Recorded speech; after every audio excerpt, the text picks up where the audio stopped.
No livro de Romanos, capítulo de número 12, eu mais cedo tive a honra de poder ministrar essa palavra aqui na igreja e quero compartilhar com você também, mas antes de fazermos a leitura, nós estamos aqui na nossa igreja de 15 em 15 dias, trabalhando diretamente com casais.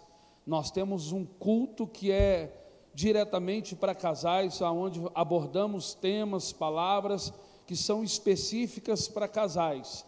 Então, no próximo dia 4/6, lá no Salão Aprisco, nós teremos um culto para casais, onde terá palestra, vai poder ali fazer um culto para abençoar o teu casamento, a tua família. É aqui no Salão Aprisco, às 19h30, no dia 4/6. Esse culto acontece de 15 em 15 dias, tá bom, meus irmãos? Então, prepara aí, você que deseja ver a sua família crescendo na graça, no conhecimento, em nome de Jesus, para poder estar conosco.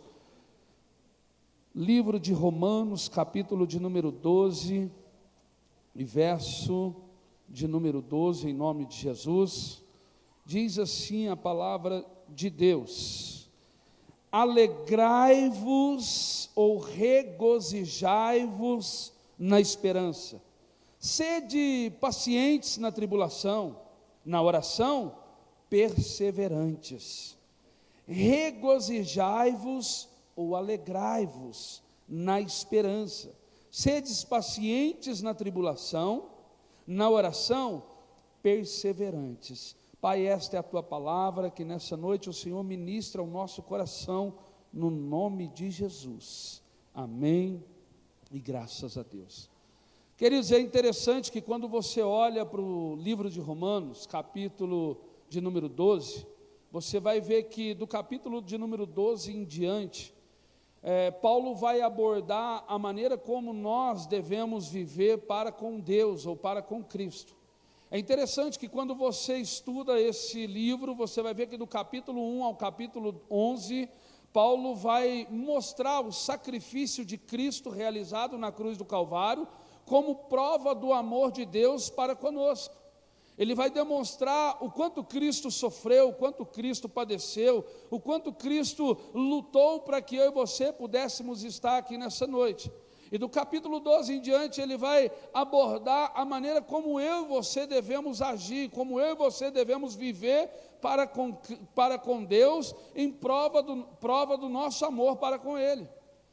E é interessante que Paulo, ele começa esse versículo, ele aborda esse versículo de uma forma tão extraordinária, que o desejo de Paulo é motivar a igreja de Roma, uma igreja que vivia sobre o domínio do Império Romano, uma igreja que vivia sobre um domínio de escravidão, uma igreja que, para servir a Cristo, enfrentou tantas lutas, tantas dificuldades, uma igreja que passou por tantas mazelas, mas Paulo, embora ele não, em momento algum, ele esteve presencialmente na cidade de Roma, quando ele escreve essa carta, mas ele, ao saber da notícia, ao ter o conhecimento da maneira como aquela igreja vivia, ele então decide escrever para motivar aquela igreja, e ele começa a dizer no verso de número 12 da seguinte forma: alegrai-vos na esperança. Ele está dizendo para aquela igreja não desistir, para aquela igreja não desanimar, para aquela igreja não pôr os olhos nas lutas, nas dificuldades, nas perseguições, no domínio do Império Romano, mas para aquela igreja colocar os olhos, o coração em Cristo Jesus. Então ele começa dizendo da seguinte forma: alegrai-vos na esperança. É interessante que quando você olha para a etimologia da palavra esperança, vai dizer que a palavra esperança tem um significado de que é um sentimento de quem vê como possível a realização daquilo que deseja. O maior desejo daquela igreja era ser livre do Império Romano. E aquela igreja enfrentou inúmeras dificuldades. Por isso Paulo deseja motivá-los para que eles não percam a esperança. Eu não sei como você entrou aqui nessa noite, não sei como tem sido os seus dias, Não sei se você tem passado por momentos de crise, momentos de desemprego, não sei se você tem enfrentado problemas, não sei se você tem vivido a dor do luto, mas Paulo está dizendo: ei, se alegre na esperança. Você deseja poder fazer com aquilo que aos seus olhos é impossível se tornar realidade? Então se alegre, coloque o teu coração em Deus, espere em Deus, porque Ele é fiel. Ele vai dizer, a etimologia da palavra esperança vai dizer que é confiança em coisa boa, fé, ou num sentido figurado vai dizer que é aquilo que se espera ou que deseja de algo, em que deposita a expectativa. Ou seja, você espera um milagre, você espera, você acredita que Deus pode fazer você sorrir novamente, você acredita que um dia você encontrará com o teu familiar na glória, você acredita que Deus é capaz de abrir as portas de emprego para você, você acredita que Deus é capaz de reverter o laudo médico, você acredita que Deus é capaz de mudar a sua história? Se você acredita, Paulo está falando, então se alegre. Porque a luta é certa, as dificuldades são certas, as labutas são certas, a perseguição é certa, mas você não pode desanimar, você não pode desistir, você não pode olhar para trás. Não há um acordo de paz para mim e para você, não há um acordo de tréguas para mim e para você. Nós não estamos isentos de passar por dificuldade, pelo contrário, Jesus deixou muito bem claro para mim e para você que no mundo nós teríamos aflições, no mundo nós teremos aflições, no mundo nós teremos dificuldades, no mundo nós enfrentaremos percas, no mundo nós enfrentaremos crise, mas nós precisamos ter bom ânimo. Nós não podemos desistir, nós não podemos desanimar, nós não podemos olhar para trás, nós precisamos ter esperança, nós precisamos acreditar, porque se perdemos a esperança quando deixamos de acreditar nas promessas de Deus, é porque nunca acreditamos de fato que Ele é capaz de realizar o nosso milagre. Paulo não perdeu a esperança, e é isso que Paulo está querendo fazer com que a igreja de Roma também não perca a esperança. Paulo, ele não perde a esperança, e automaticamente você consegue entender que Paulo, para não perder a esperança, ele se torna um homem resiliente. E é justamente sobre isso que eu quero falar, mas antes de entrarmos nesse contexto, eu queria que você abrisse comigo em Romanos capítulo de número 8, verso de número 20 em diante, para que você possa entender nessa noite, porque é muito interessante o que Deus há de falar conosco aqui nessa noite. Quantas pessoas não pensam em desistir, quantas pessoas não pensam em olhar para trás? Essa crise que nós estamos vivendo, crise sanitária, crise política, crise econômica, ela desestabiliza todo mundo. Nós somos seres humanos, nós somos seres emotivos, nosso corpo físico, ele padece, as nossas emoções padecem, e quando nós nos encontramos diante de determinadas situações, é tendencioso que o nosso coração se abale, as nossas emoções se abalem. Muitas pessoas estão querendo parar no meio do caminho, muitas pessoas estão querendo tirar a sua própria vida, muitas pessoas estão querendo pôr um fim no casamento, na família, mas não é esse o desejo de Deus para conosco. O desejo de Deus é que nós venhamos manter a esperança viva, para que possamos ser resilientes.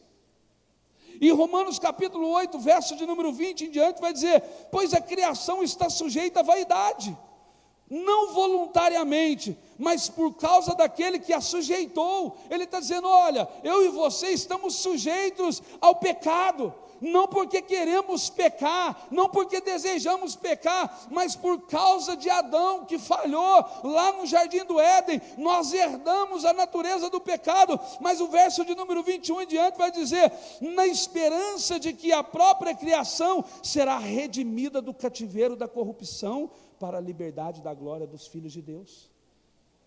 Ele está falando: olha, embora vocês estão sujeitos ao pecado, mas vocês precisam ter esperança, porque o Cristo que morreu na cruz do Calvário há de redimir vocês, há de transformar o corpo de vocês, que é corruptível agora, num corpo incorruptível na glória.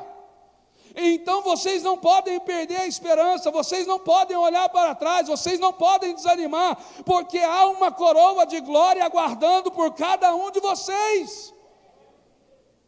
Aí o verso de número 22, Elizabeth continua dizendo: porque sabemos que toda a criação a um só tempo geme e suporta as angústias até agora.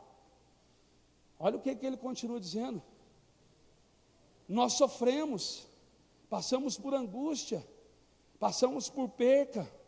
Há momentos que nós não queremos levantar da cama, porque parece que aquilo que estamos vivendo, a realidade da nossa vida, é tão difícil que tudo que queremos é encontrar com o Senhor na glória, mas lá de cima Ele está olhando, dizendo: meu filho, não temas, não pare, segue adiante, porque eu estou contigo. Ei, eu te avisei, no mundo você vai ter problema, no mundo você vai ter dificuldade, no mundo você vai passar por percas, mas levante a cabeça, porque eu sou contigo. Um dia eu vou transformar essa lágrima num brilho de um sorriso. Porque é por muito sofrimento que nos importa herdar o reino de Deus. É através de muito problema, de tanta angústia, porque senão não vale a pena, senão não tem prazer, senão não terá alegria.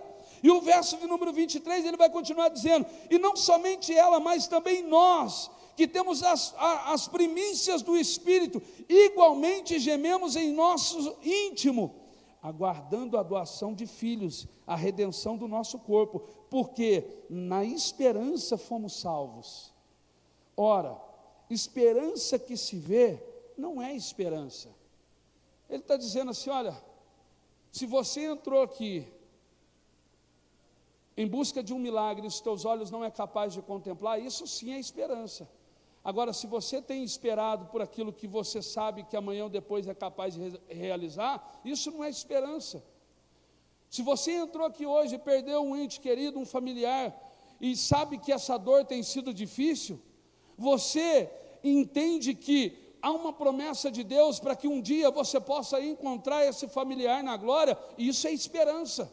Os teus olhos não vê essa possibilidade, os teus olhos nunca enxergou essa possibilidade, mas lá no íntimo você tem a certeza, porque você sabe que a palavra dele, ela é viva, poderosa, ela é mais penetrante que qualquer espada de dois gumes, ela não falha, ela é verdadeira, ela é infalível, ela é transcendental.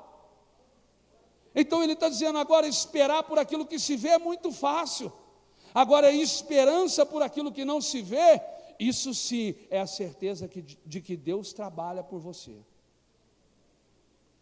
Então ele vai continuar dizendo: mas se esperamos o que não vemos, com paciência aguardamos.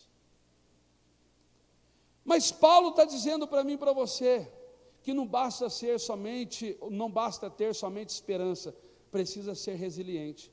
E é interessante que quando você vai olhar a etimologia da palavra esperança, você vai ver que a física, ela entende que a resiliência significa a capacidade de que são dotados alguns materiais de acumular energia quando exigidos ou submetidos a estresse sem ocorrer ruptura.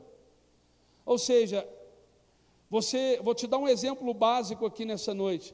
Você olha para a ponte do rio Niterói, você consegue compreender que aquela ponte foi projetada para poder conseguir suportar todos os pesos que passam ao longo do dia em cima dela, sem sofrer nenhum tipo de ruptura. A física entende que aquela ponte, ela é resiliente, mas o nosso contexto, nós conseguimos compreender que a resiliência é a capacidade de lidar com os problemas, com as adversidades, sem perder a fé, sem perder a esperança, sem perder o coração. Paulo, ele teve essa capacidade. Paulo conseguiu ter essa capacidade de poder lidar com os problemas, de poder lidar com as adversidades, de poder continuar em meio à luta, mantendo o coração em Deus, sem perder a fé. E eu e você, quando a luta vem, quando o momento de angústia vem, quando o momento de perca vem, como nós reagimos? Nós nos mantemos firmes com o coração em Deus, nós nos mantemos firmes com a fé em Deus, nós sabemos lidar com o problema, nós sabemos lidar com a adversidade. Olha o que a palavra diz para mim e para você em 2 Coríntios, capítulo de número 11, verso de número 23 em diante. 2 Coríntios, capítulo de número 11 e verso de número 23 em diante, vai dizer: são ministros de Cristo? Falo como fora de mim. E eu ainda mais em trabalhos, muito mais em prisões, em açoites, sem medida, em perigos de morte, muitas vezes. 5 vezes recebi dos judeus uma quarentena de açoite menos um.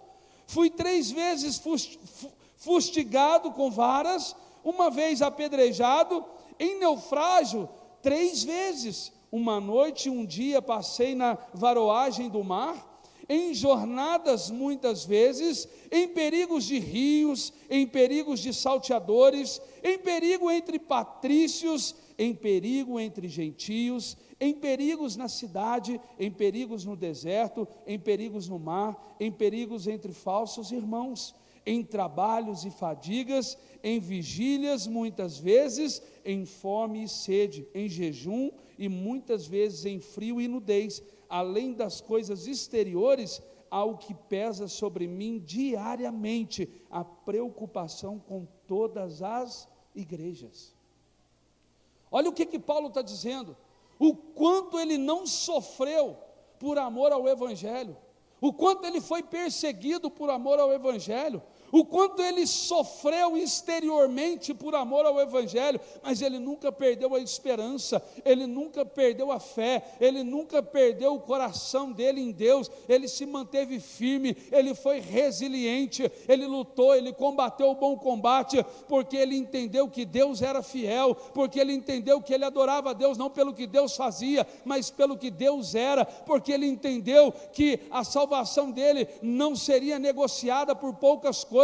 Ele disse: olha, eu fui tantas vezes perseguido, caluniado, eu passei por perigos de morte, fui açoitado, eu enfrentei nudez, eu enfrentei frio, eu fui aprisionado, mas em todas estas coisas o Senhor me deu graça, porque eu aprendi.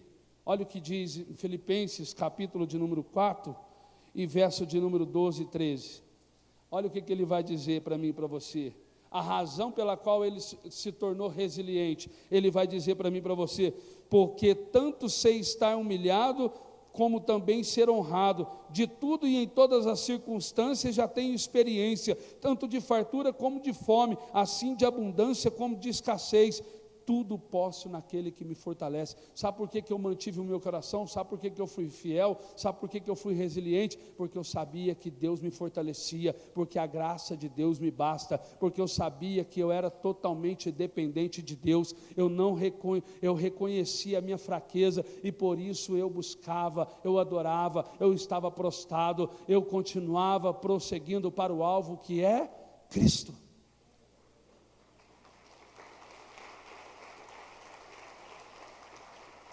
Mas tem muita gente tentando desistir, tem muita gente pensando em desistir, tem muita gente pensando em olhar para trás. Mas o Senhor te trouxe aqui nessa noite para dizer: ei, você não pode perder a esperança, você tem que continuar firme, você precisa ser resiliente, porque aquele que perseverar até o fim, herdará a coroa da vida. Ser resiliente é a capacidade de manter firme diante das lutas enfrentadas por nós cristãos. Mas isso não quer dizer que não iremos nos abalar, mas que mesmo ferido, nós não negamos ao Senhor, nem iremos desistir.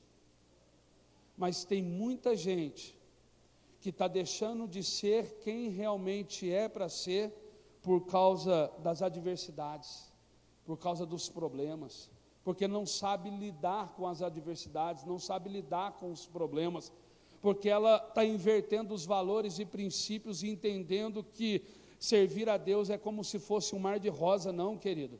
Servir a Deus é enfrentar luta, é enfrentar momentos difíceis. Servir a Deus é passar por dificuldade. Servir a Deus é muitas vezes você abrir a despensa da tua casa e ter lá talvez só um fubá, só o sal, mas você olhar e dizer: graças eu te dou, porque pelo menos eu tenho um angu para comer dentro de casa. Eu não sei se amanhã eu vou ter carne ou não vou ter, mas se dependente de como for amanhã, eu continuo adorando, eu continuo louvando, eu continuo exaltando, porque o Senhor é tudo na minha vida. Compreende isso nessa manhã, nessa noite? Tem muita gente deixando de ser realmente quem ela precisa ser por causa das adversidades, por causa dos problemas, por causa dos medos, por causa das frustrações. Tem muita gente vivendo dentro da igreja de aparência, querendo mostrar para as pessoas aquilo que realmente ela não é capaz de ser. Seja maduro nessa noite, entenda, reconheça a sua humanidade, reconheça a sua fragilidade e comece a viver uma vida segundo a palavra de Deus. Porque você olha para a vida, vou te dar um exemplo, o filho pródigo, aquele menino, ele decide chegar no pai, pegar a sua herança e gastar com as meretrizes, e gastar da forma que ele bem entendesse. Mas quando ele perdeu tudo, quando ele gastou tudo, quando ele viu que ele estava lá no lamaçal do pecado, quando ele viu que ele estava num momento de aflição, de angústia, quando ele percebeu que as escolhas que ele tinha feito foram erradas, ele foi maduro, ele reconheceu, e falou: vou voltar para a casa do meu pai, e ainda que ele não me receba como um filho, eu vou pedir para ele me receber pelo menos como um de seus trabalhadores. Mas de uma coisa eu sei, eu não vou deixar o orgulho, a prepotência dominar o meu coração. Eu vou voltar e vou pedir perdão. Você precisa entender isso. Você não pode deixar o orgulho ser maior no teu coração. Reconheça o seu erro nessa noite, reconheça, seja maduro e entenda, porque nós precisamos reconhecer a nossa fragilidade. Olha para você ver o que diz 2 Coríntios, capítulo de número 12, e verso de número 9 e 10. 2 Coríntios, capítulo 12, verso de número 9 e 10. Então ele me disse, quem disse? O próprio Cristo disse a ele: a minha graça te basta, porque o poder se aperfeiçoa na fraqueza. Quando você olha e diz assim: Senhor, eu errei, eu vacilei, eu fiz escolhas erradas, Senhor, eu deixei as adversidades falarem mais alto, eu não soube lidar com o problema, eu não soube lidar com a crise, eu tomei a atitude errada, eu vacilei, mas hoje eu reconheço, eu te peço perdão, abra os meus olhos, me ajuda a caminhar novamente, segura nas minhas mãos, me ajuda a prosseguir, eu não quero ficar na beira do caminho. A Bíblia diz que nesse momento o poder de Deus se aperfeiçoa sobre a nossa vida, porque a graça dele é que nos basta. Vai continuar dizendo, Paulo vai continuar dizendo: de boa vontade, pois, me gloriarei nas fraquezas, para que sobre mim repouse o poder de Cristo. Aí o verso de número 10, pelo que sinto prazer nas fraquezas, nas injúrias, nas necessidades, nas perseguições, nas angústias, por amor de Cristo. Você sente prazer também, irmão? Sente? Quando você está passando por luta, você fica feliz? Quando você está passando por perseguição, você fica feliz? Porque você está vivendo uma vida de santidade ali, você está vivendo uma semana gloriosa, você acordou todos os dias, orou, você jejuou, você leu a Bíblia, você colocou um propósito no teu coração: olha, essa semana vai ser diferente, eu vou ler um versículo por dia, não importa, mas eu vou ler, e você conseguiu ler o versículo, aí chega no domingo, você vem para a igreja, você olha e fala assim: poxa, eu consegui vencer, essa semana eu consegui cumprir com o propósito do meu coração. Aí você volta para casa alegre, chega na segunda, a luta bate no teu coração, aí como que você reage? Não é possível, Deus, será que eu pequei? Será que eu falhei? Será que eu errei? Por que eu estou vivendo isso? Não, eu passei a semana toda orando, jejuando, lendo a Bíblia, e agora eu entrei uma outra semana com luta. Não. Como que você reage? Paulo está falando para mim: pelo que sinto prazer nas fraquezas, nas injúrias, nas necessidades, nas perseguições, nas angústias, por amor a Cristo, porque quando sou fraco, então é que sou forte. Resiliência é tudo. Resiliência é tudo na minha e na sua vida. Eu preciso entender e reconhecer, ser maduro para reconhecer o meu erro. Eu preciso ser maduro para poder não ficar dando desculpas, mas reconhecer a minha dependência em Deus. Olha o que o salmista diz em Salmo 40, versículo de número 17. Olha para você ver, eu não sei como você entrou aqui, querido, mais uma vez eu quero enfatizar isso, mas eu quero te dizer, se você entender a palavra de Deus nessa noite, e viver segundo a palavra de Deus, meu irmão, não tem nada a ver comigo, não tem nada a ver com o grupo de louvor, não tem nada a ver com os diáconos, mas tem tudo a ver com Cristo. É Ele que levou sobre si todas as nossas dores e enfermidades, querido. Se você for fiel a Ele, Ele é fiel com você. Ele tem compromisso com quem tem compromisso com Ele. Olha o que o salmista diz no verso de número 17, ele olha e vai dizer assim, olha, eu sou pobre e necessitado, porém, o Senhor cuida de mim. Quem cuida de você, quem abre as portas na tua casa, quem envia o alimento para dentro da tua casa é Deus, querido. Então você não precisa temer, você não precisa desesperar, a única coisa que você precisa é ter esperança e continuar sendo resiliente, tendo a capacidade de poder lidar com os problemas, com as adversidades, com as angústias, com os momentos difíceis, com os momentos de luta, porque uma pessoa madura, ela consegue, ela tenta pelo menos controlar suas emoções, porque se ela não controlar suas emoções, é as suas emoções que vão controlá-la. E quantas pessoas não estão fazendo decisões erradas? Olha para a vida de Jonas, por exemplo. Escolhas erradas, consequências irreparáveis. Jonas, todos nós sabemos que Jonas, ele foi chamado por Deus a poder pregar em Nínive. Mas a primeira instância, quando ele recebe o chamado, a primeira coisa que ele faz é correr do chamado. E para onde ele vai? Ele vai para o navio. E lá no navio, em alto mar, ele coloca não somente a vida dele em risco, mas coloca a vida dos tripulantes daquele navio também em risco. Deixa eu te falar uma coisa nessa noite, querido. Não perca a esperança. Continue resiliente, porque se você desistir, tomar uma decisão, fazer uma escolha errada, você não vai colocar somente a sua vida em risco, você pode colocar a vida da sua família em risco também. Se você entende, se você é maduro nessa noite, você reconhece, porque nós precisamos entender. Tiago, capítulo de número 1 e verso de número 12, vai dizer algo maravilhoso para nós, meu irmão. Olha para você ver o que diz a palavra de Deus. Tiago, capítulo de número 1 e verso de número 12, vai dizer assim, olha, bem-aventurado o homem que suporta com perseverança a provação. Bem-aventurado é você que é resiliente mediante a provação, mediante a luta, mediante as lágrimas, mediante as percas, mediante as perseguições, mediante a crise. Você é feliz porque as promessas de Deus estão se cumprindo sobre a tua vida. E Tiago continua dizendo, porque depois de ter sido aprovado, receberá a coroa da vida, a qual o Senhor prometeu aos que o amam. O Senhor prometeu a coroa da vida por você, e se você deseja receber essa coroa da vida, prossiga firme, vá adiante, seja resiliente, não perca a esperança, porque o teu Redentor vive, querido, e um dia Ele enxugará dos teus olhos toda lágrima. É promessa de Deus para a tua vida nessa noite, meu irmão. Hebreus capítulo 10, versículo 38, olha o que diz a palavra. Hebreus capítulo 10, versículo de número 38,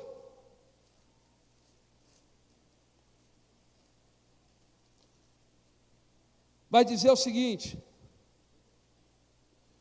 todavia, o meu justo viverá pela a fé, é o firme fundamento das coisas que não se vê. Você não vê o milagre, você não vê a resposta, você não vê a porta de emprego aberta, mas você continua caminhando, porque você sabe que quem abre essa porta não é você, não é o homem, não é o pastor, não é o diácono, mas é Deus. É Deus. Paulo vai dizer para mim e para você, no próprio livro de Romanos, capítulo de número 8, versículo de número 18, porque para mim tenho por certo que as aflições desse tempo presente não se compara com a glória que em nós há de ser revelada. Ele está dizendo que tudo que você enfrenta, que por mais doloroso que seja, não se compara ao que Deus tem reservado para você na glória. Se você tem esperança, você continua caminhando. Não importa o que eu passar, posso ser jogado na fornalha de fogo ardente, mas eu vou continuar adorando. Eu posso ser jogado na cisterna, mas eu vou continuar adorando. Eu posso ser jogado na cova dos leões, mas eu vou continuar adorando. Eu posso ser levado para o deserto, mas eu vou continuar adorando, porque se Ele fizer, Ele é Deus, mas se Ele não fizer, Ele continua sendo Deus. Nós precisamos ter gratidão. Filipenses 3,12 vai dizer, olha só para você ver o que vai dizer, Filipenses 3,12, nós já vamos terminar já, meus irmãos.